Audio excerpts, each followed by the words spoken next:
my name's Tom Welcome, and we're back in the ASUG News Studio, live at TechEd and Decode. And couldn't be happier to welcome back into the studio Mike Eacrett, who's been in before, and happy to have you back. Yeah, thank you, too. Thank you for the invite. It's great to come back and talk about SAP HANA again. Well, let's wait till after the interview, and then I'll ask you how it went. So, VP of Product Management for HANA, this is a huge event for you and your team, absolutely.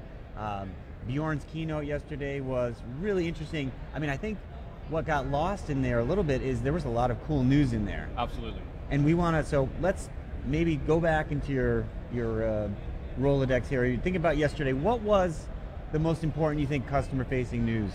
Well, the biggest customer-facing news, obviously in HANA, was the announcement of the SPS 9 release that we ship later in the quarter.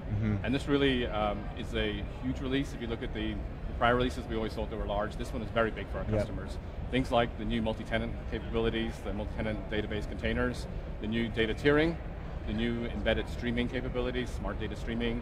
Additionally, the embedding of the new information management capabilities, so the new smart data integrator, ETL, and the data quality. I mean, there's just, top 5 highlights. It's really quite a very large release for us. We could probably spend an hour on each of those, but the multi-tenancy is very interesting. Absolutely. So, it seems like in our world that multi-tenancy can get morphed by people. So what do you guys exactly mean? Like what is specifically happening with this? Absolutely. Multi-tenancy is one of those ones like cloud and big data. It definitely has its own different definitions. For us, multi-tenancy is really about a single database that you split into many different isolated containers.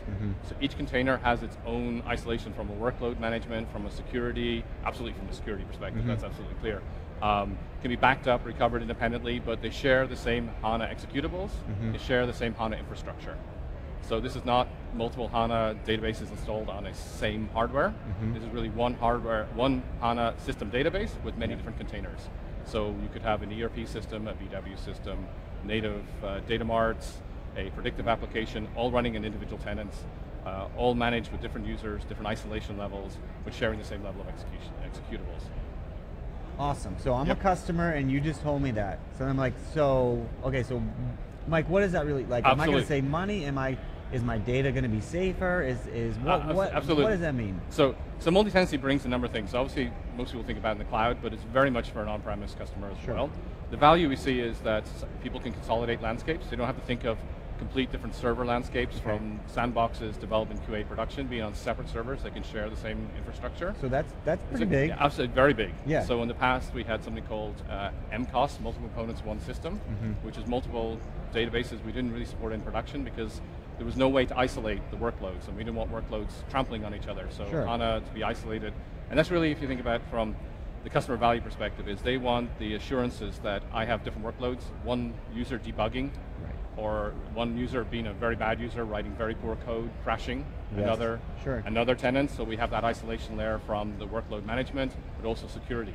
Security is absolutely paramount. Everything we have, you cannot have a DBA, you can't have a system administrator, you can't have a security user grant authorizations in another tenant to another tenant. I mean, this is really critical part. I mean, you fall apart if you don't have these isolation layers.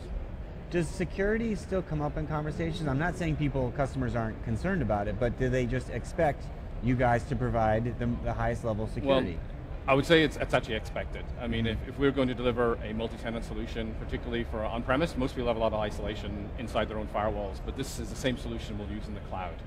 So for cloud vendors that have multiple customers sharing the same database, maybe a same sandbox, they could also probably have isolation and that each customer is on their own infrastructure. But as you can imagine, this is critical that we don't have any doubts in anybody's mind that we deliver this. And multi-tenancy in the past, I mean, obviously with all the recent data breaches that you're seeing, it's critical for us to make sure that that is there from the get-go. And that is there from the get-go, says Mike Eacrett. Absolutely. All right, last question for you. One of my takeaways, besides Bjorn's One Truth, One Platform, One Data, which I thought was very cool, was hearing about customer journey maps. That is a very, tell us more. I mean, we customers demand roadmaps, but what is this? Right, so as you know, and I love talking about technology, but technology and how it's applied to business solutions is a big challenge. It's particularly something like HANA that's very disruptive, has many capabilities in the past that were out of reach of application developers, or were very difficult to combine into an application solution. So obviously, bringing that into the HANA platform has meant that we have to look and help with customers understanding what they can do with it, taking best practices from one industry, applying them to their own industry, taking something from maybe telco and applying it to consumer products, taking something from utilities, applying it to public sector. And this is really what we see the journey maps, is really understanding how they went from the ideas, understanding that business pain points may not be the critical things that business wants. Right.